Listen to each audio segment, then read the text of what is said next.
Kamaru Usman said he would absolutely entertain the thought of jumping to middleweight in search of a second UFC title, but only if longtime friend Israel Adesanya was no longer the 185-pound champion.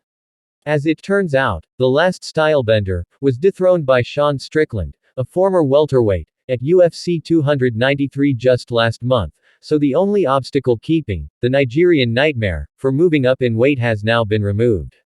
Unless the promotion decides to book him against 170-pound contender Belal Muhammad.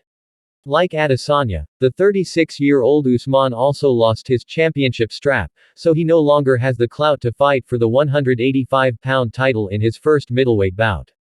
That said, an alternate route is now available if the Nigerian Nightmare wants to travel to Abu Dhabi to serve as backup fighter for the Khamzat Chimaev vs Paulo Costa showdown at UFC 294, a contest that could produce the next division title challenger. I believe that Kamaru Usman should go to 185 pounds, that's Chael's belief, former middleweight contender Chael Sonnen said on his YouTube channel transcribed by MMA News. He didn't want to have to fight Adesanya. Usman was willing to fight Chimaev, but would not fight him at 185 pounds. It was not a size issue, he didn't wanna do it at 185 because it would have become a number one contenders match.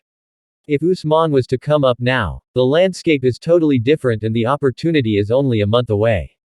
It is paramount that they have a backup fighter in Abu Dhabi for Paulo Costa vs Chimaev. The right guy has to be ready. The right guy is out there. The right guy to fill in for Paulo Costa or Khamzat Chimaev is Kamaru Usman.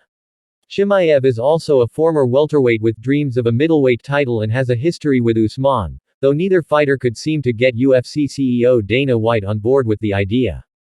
Circumstances have changed, thanks to Leon Edwards, who defeated Usman in back-to-back title fights, the most recent of which occurred in the UFC 286 headliner back in March.